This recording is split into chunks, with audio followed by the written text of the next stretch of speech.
விவசாயிகளுடைய மாவட்டத்துடைய பொதுச் செயலாளர்கள் மனோகரன் அவர்களே, அருள் அவர்களே, சிவகாமி அவர்களே, பொருளாளர் சந்தோஷ் அவர்களே மற்றும் இந்த நிகழ்ச்சியிலே கலந்து கொண்டு சிறப்பித்துக் கொண்டிருக்கக்கூடிய பாரதிய ஜனதா கட்சியுடைய மாவட்டத்தினுடைய துணைத் தலைவர் மரியாதைக்குரிய தம்பி அவர்களே, பொருளாளர் முத்துராமன் அவர்களே, பொருளாதார பிரிவினுடைய மாவட்டத்தினுடைய தலைவர் மரியாதைக்குரிய ஐயப்பன் அவர்களே, விளையாட்டு பிரிவினுடைய மாநிலத்தினுடைய பொறுப்பாளர் ஆர்வம் மாவட்டத்தினுடைய பொதுச் செயலாளர் தம்பி ஜெகநாதன் அவர்களே, விவசாயிகளுடைய மாநிலத்தினுடைய துணைத் தலைவர் மரியாதைக்குரிய ஜெயக்குமார் அவர்களே, ஆர்டிகத்தினுடைய மாவட்டத்தினுடைய தலைவர் அன்பு சகோதரி அனிஷா செல்வி அவர்களே,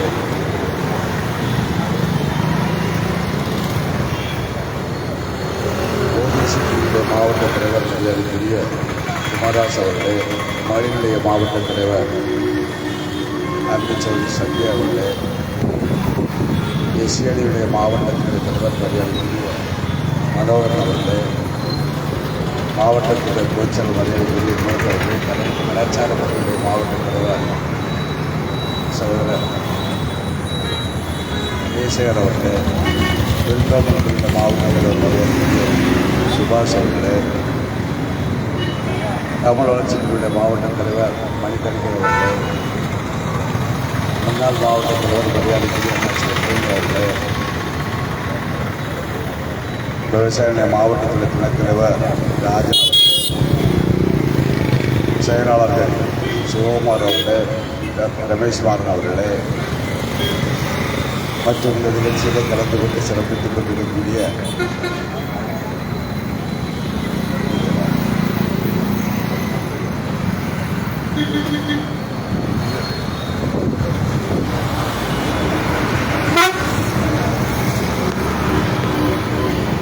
ராஜகோபால் சார் அவர்களுக்கும் மற்றும் பேர் சொல்லிகிட்டே போனால் நிறைய எல்லாருமே தலைவர்களாம் அத்தனை பாரதிய கட்சியுடைய மண்டல் தலைவர்கள், அதை வந்து உள்ளாட்சி மன்றத்துடைய பிரதிநிதிகள், எனக்கு முன்னால் உரையாற்றிய மாநிலத்துடைய செயலாளர் அன்பு சகோதரி மீனாதேவி அவர்கள் அத்தனை நிகழ்ச்சியில் கலந்து கொண்டு சிறப்பித்துக் கொண்டிருக்கக்கூடிய அத்தனை பாரதிய ஜனதா கட்சியுடைய சகோதரர்களுக்கு மரியாதைய அன்பு கலந்த வணக்கங்கள். தமிழக பாரதிய ஜனதா கட்சியின் விவசாயிகள் சார்பாக ஒரு மிகப்பெரிய போராட்டமாக, மாநிலம் தழுவிய போராட்டமாக இன்றைக்கு தென்னை விவசாயம் மிகவும் நலிவடைந்து கொண்டிருக்கின்றது. தென்னை விவசாயிகள் மிகவும் பாதிக்கப்பட்டு கொண்டிருக்கின்றார்கள். ஆகவே தென்னை விவசாயிகளை ஊக்கப்படுத்த வேண்டும், அவர்களை பாதுகாக்க வேண்டும் என்று சொல்லக்கூடிய உரிய சிந்தனையில் தேங்காய், கொப்பரை தேங்காயை அரசாங்கமே கொள்முதல் செய்து அதை எண்ணெயாக உருவாக்கி இன்றைக்கு பாமாயில் கொடுக்கக்கூடிய ரேஷன் கடைகளில் எல்லாம் தேங்காய் எண்ணெய் கொடுக்க வேண்டும் என்று சொல்லக்கூடிய இந்த போராட்டத்தை கன்னியாகுமரி மாவட்டத்தில் மிக சிறப்பாக நடத்தி கொண்டிருக்கின்றார்கள். இது விவசாயம் சார்ந்த விஷயம் மட்டும் கிடையாது. நமது மாவட்டத்தை பொறுத்த வரைக்கும் தமிழகத்திலே மிக சிறந்த தேங்காய் எங்கே கிடைக்கும் என்று சொன்னால் அது ஈத்தாமொழிகள் தான் அந்த தேங்காய் கிடைக்கும். அந்த அளவுக்கு சிறப்பு பெற்ற தென்னை விவசாயம் இருக்கக்கூடிய மாவட்டத்திலே நாம் இருந்து கொண்டிருக்கின்றோம். ஒரு காலகட்டத்தில் நாம் அத்தனை பேரும் தென்னையிலிருந்து வரக்கூடிய பொருட்களை உபயோகப்படுத்தி நாம் அதை சாப்பிடுகின்ற போது எல்லாரும் 100 வயசு 110 வயசு வரை வாழ்ந்தாங்க. ஏதோ கொஞ்சம் பேர் சொன்னாங்க எண்ணெயில், அதாவது தென்னை எண்ணெயில் வந்து தேங்காய் எண்ணெயில் கொழுப்பு இருக்குன்னு சொல்லி வெளிநாட்டிலிருந்து இறக்குமதி செய்வதற்காக இன்றைக்கு வெளிநாட்டிலிருந்து இறக்குமதி செய்யக்கூடிய பாமாயிலை மக்களுக்கு திணித்து ரேஷன் கடைகளில் கொடுத்து எல்லாரும் கமிஷன் வாங்குறதுக்காக இன்றைக்கு பாமாயில் அருந்துடைய நிலைமை என்னவென்று சொன்னால் 18 வயது, 20 வயது, 21 வயது எட்டக்கூடிய இளைஞர்கள் கூட இன்று ஹார்ட் அட்டாக்கில் இறக்கக்கூடிய ஒரு அவலமான நிலையிலே நாம் இருந்து கொண்டிருக்கின்றோம். நமது நாட்டில் விளையக்கூடிய தேங்காயில் இருக்கக்கூடிய எண்ணெய் எடுத்து நாம் உபயோகித்தோம் என்று சொன்னால் நிச்சயமாக இதே போன்ற நோய் நொடிகள் வராமல் தடுப்பதற்கும் இது மிகப்பெரிய வாய்ப்பாக இருக்கும். ஆகவே தமிழகத்துடைய அரசாங்கம் இந்த கோரிக்கையை ஏற்று உடனடியாக எண்ணெய் விவசாயிகளுடைய வாழ்வுரிமை பாதுகாக்கின்ற வகையில் எல்லா ரேஷன் கடைகளிலும் தேங்காய் எண்ணெய் கொடுக்க வேண்டும் என்று சொல்லி இந்த கூட்டத்தின் வாயிலாக கேட்டுக்கொள்கின்றோம். விவசாயம் என்பது நாட்டினுடைய முதுகெலும்பாக இருந்து கொண்டிருக்கின்றது. விவசாயிகளை பாதுகாக்கக்கூடிய அரசாங்கம் தான் நாட்டிற்கு தேவை. ஆனால் துரதிருஷ்டவசமாக இந்த தமிழகத்தில் இருந்து கொண்டிருக்கக்கூடிய அரசாங்கம் தமிழக அரசியல் வரலாற்றில் இல்லாத அளவுக்கு செய்யாறு சிப்காடுக்காக நிலம் கையகப்படுத்துகின்ற போது அதற்காக போராடிய விவசாயிகளை 7 பேரை குண்டர் தடுப்பு சட்டத்தில் கைது செய்து சிறையில் அடைத்தார்கள். இது தமிழ்நாடு அரசியல் வரலாற்றில் முதலாக விவசாயிகள் பல போராட்டங்கள் நடத்தியிருக்கின்றார்கள், பல மாதங்கள் போராட்டம் நடத்தியிருக்கின்றார்கள், பல வருடங்கள் போராட்டம் நடத்தியிருக்கின்றார்கள். டெல்லியில் கூட நம்ம நரேந்திர மோடி அரசாங்கத்தை எதிர்த்து ஒரு வருடத்துக்கு மேல் போராட்டம் நடத்திய பிறகு கூட ஒரு நபர் மீது கூட இப்படிப்பட்ட வழக்கில் பதிவு செய்யப்படவில்லை. ஏனென்று சொன்னால் விவசாயி தான் இந்த நாட்டுடைய முதுகெலும்பு.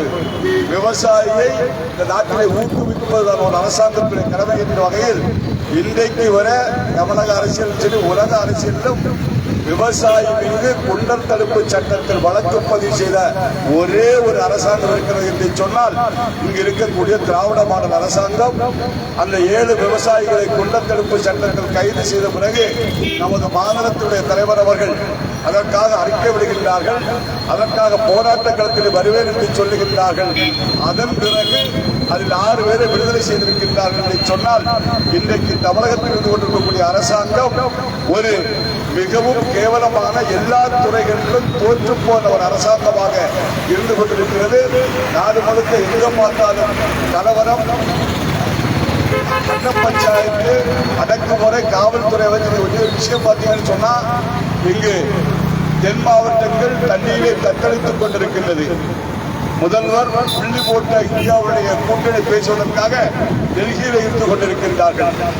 தமிழக போராளிகள் தமிழுக்காக தமிழை சொல்லிய தமிழகத்தில் மக்களை ஏமாற்றி ஆட்சிக்கு வந்த திராவிட முன்னேற்ற கழகம் இந்தி போடா என்று சொன்னார்கள்.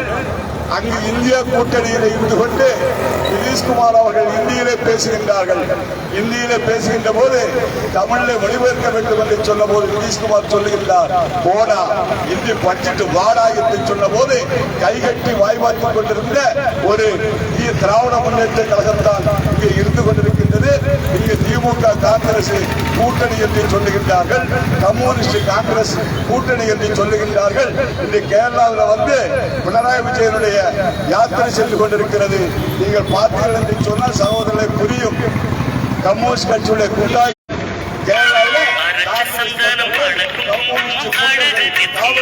சேர்ந்து அடித்து நொறுக்கக்கூடிய காட்சி இவர்கள் சொல்லுகின்றார்கள். கூட்டணிக்கு பேரு போடா ஸ்டாலின் போய் இந்தி படித்துவிட்டு வா என்று சொல்லி நிதிஷ்குமார் சொல்லுகின்றார்.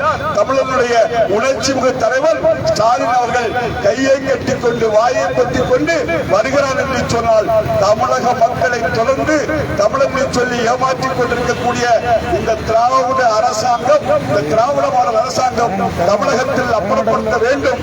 அப்போது நாட்டுடைய விடிவு காலமாக அமையும் என்பதை புரிந்து கொள்ள வேண்டும். கன்னியாகுமரி மாவட்ட அவர்களை புரிந்து கொள்ளுங்கள்.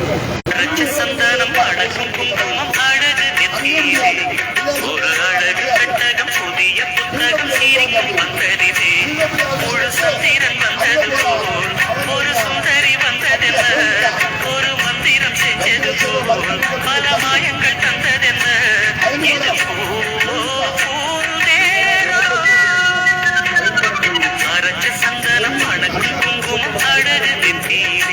அயல்மரத்தை கண்டுபிடி என்று போலீஸ்ல போனா போலீஸ் சொல்லி நான் புகார் வாங்க மாட்டேன்னு, வில்லேஜ் ஆபீசர் புகார் கொடுக்க வில்லேஜ் ஆபீசர் புகார் கொடுக்க புகார் வாங்க மாட்டேன்னு சொல்லி பிடபிள்யூ அதிகாரி சொல்லி அப்படி சம்பவம் இன்னொரு தனி. அதுக்கு பிறகு சப் கலெக்டரும் கலெக்டரும் பார்த்து மனு கொடுத்த பிறகு வில்லேஜ் ஆபீசர்கிட்ட புகார வாக்கியாக்க போலீஸ் ஸ்டேஷன்ல நடவடிக்கை கிடையாது. நம்மகிட்ட கேட்காங்க எப்படி போச்சு எங்க போச்சு. ஆனா பிஜேபி காரன் மேல மட்டும் புகார் கொடுத்தா உடனே என்ன வேகமா போலீஸ் எஃப்ஐஆர் போட தெரியுமா? கைக்க வேகம் பார்க்கணும் எஃப்ஐஆர் போட இருக்கு. நான் சொன்னேன் இந்த கைகள் எல்லாம் பாரதிய கட்சி தொண்டர் மீது வழக்கு பதிவு செய்வதற்கு விரைக்கக்கூடிய ஒரு காலம் வெகு விரைவில் வரும் என்பதை புரிந்து கொள்ளுங்கள். கைகள் விரைக்க வேண்டும். அது விரைக்கும். புகார் எஃப்ஐஆர் போடல. அதுக்கு பிறகு போராட்டம் நடத்தினதுக்கு பிறகு அதுக்கு நம்ம கம்யூனிஸ்ட் கட்சி அதாவது இந்தியாவிலேயே காங்கிரஸ் முதலாக உருவாக்கப்பட்ட மிகப்பெரிய கட்சி 3 மாநில தேர்தலில் தனியார் 526 ஓட்டு பிடிச்சு சாதனை படைத்த கம்யூனிஸ்ட் கட்சி 526 3 மாநில தேர்தல். இந்த போராட்டம் முடிச்ச உடனே ஒரு பையன் கருத்து படம் போட்டிருக்கான். உண்மையிலே சந்தோஷமா இருக்கும். ஒரு சகாவு ஒரு சிவப்பு கொடி பிடிச்சிட்டு கம்யூனிஸ்ட் கொடி பிடிச்சிக்கிட்டு ஒரு வீடியோ வச்சுட்டு கோட்டை வச்சுட்டு உட்கார்ந்துருக்காரு. எங்க ஓட்டு எப்படா எங்க மாநில தேர்தல் பிடிச்சு சிறுவோர் பஞ்சங்கள் வீடு கொண்டிருந்து விட்டார்கள். தடிதடிய பஞ்சாயத்து தலைவர் ஒரு வார்டு ஒரு கைது செய்யும். அவனுக்கும் பங்கு உண்டாது. அப்ப நான் என்ன பண்ணா ஒரு போராட்டம் போடுகிறேன். டெபரேஷன் சூட் போட சொல்லியிருக்கேன். போட்டா நல்லது. அவருக்கு அந்த பஞ்சாயத்து பிரசிடண்ட் நல்லது. கமர்ஷியல் டெபரேஷன் சூட் போடப்பா அப்படின்னு. இப்ப போலீஸ் தடி எடுத்தாச்சு. தடியை கொண்டு வந்தாச்சு. தடி வெட்டுறது யாருன்னு தெரியும். போலீஸ் பிடிக்காது. ஏன்னா வெட்டுறது பங்கு போலீஸ் உண்டு, பிடபிள்யூ ஆபீஸ் உண்டு, கம்யூனிஸ்ட் உண்டு. அதனால இப்ப என்னன்னு சொல்றது, ஏன் இந்த சபையில கதை சொல்றேன்னு சொன்னா, இந்த தடியை வெட்டின குற்றவாளி மதுரை ஹைகோர்ட்ல வெயில் போட்டு யாருன்னு கேட்டா, இந்த மாவட்டத்தில் நீர்ப்பாசனத்துறையினுடைய சேர்மன் இருக்கக்கூடிய வில்சன் அண்டோட தம்பி. அந்த பேர் என்னப்பா? பேர் என்ன? வினோதாந்தம். தனித்தில வினோதாந்தம். இது நடக்கக்கூடிய எங்க தெரியுமா? 14 சட்டமன்ற தொகுதி கூட நம்ம அமைச்சருடைய எல்லாத்திற்கும் இந்த திராவிட மாடல் ஆட்சியில் நடக்குது. இல்லைங்கிற குற்றவாளி பிடிக்கல போலீஸ். இங்க சிஐடி போலீஸ் இருந்தா உள்ள பதிவு பண்ணி உங்க முதலமைச்சருக்கு அனுப்புங்கப்பா, தனிகளை பிடிக்கல அப்படின்னு. இந்த மாவட்டத்தில் நீர்ப்பாசனத்துறை பாதுகாக்கக்கூடிய, விவசாய பாதுகாக்கக்கூடிய ஒரு துறையினுடைய சேர்மனாக இருக்கக்கூடிய அவருடைய தம்பி, அவன் அண்ணன் சேர்மன் தைரியத்தில் தம்பி தடியை வெட்டி கடத்திட்டு போற பிடபிள்யூ அதிகாரிகள் துணை போகின்றார்கள். காவல்துறை துணை போகின்றது. கம்யூனிஸ்ட் கட்சி அதுக்கு பக்கத்துக்கு 36 ஓட்டுக்கு ஒரு கொடியை பிடிச்சுக்கிட்டு அவனும் கோஷம் சொல்லிட்டான். இப்படி இந்த மாவட்டத்தில் இருக்கக்கூடிய சூழல் இருந்து கொண்டிருக்கிறது. ஆகவே இந்த மாவட்டத்துடைய தன்மைகள், தமிழகத்துடைய தன்மைகள், தமிழகத்தில் மாற்றம் வரும். அதனால் மற்றப்படாதீங்க. மக்கள் எல்லாம் கொந்தளித்து போய்கொண்டிருக்கிறார்கள். ஏன்னா இங்க தண்ணீர மறக்குது. ஐயா அங்க போய் உட்கார்ந்துருக்காரு சொல்லி, ஆமா சென்னையில் தண்ணி வராது, சென்னையில் தண்ணி வராது.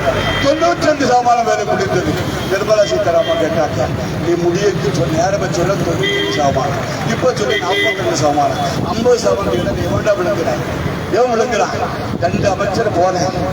இந்த ஆட்சி முடிவுக்கு முன்னாடி அண்ணாமலை வெளியிட்டாச்சு. இனியும் 11 அமைச்சர்கள். எல்லா பயிரும் பரிசையை நீங்க போல.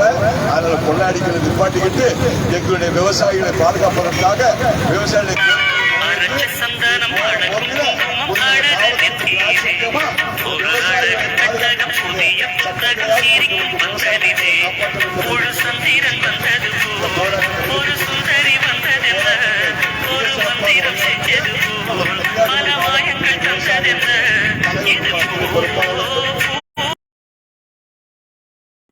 வாழ்த்துக்களை விடைபெறுகின்றேன். நன்றி, வணக்கம்.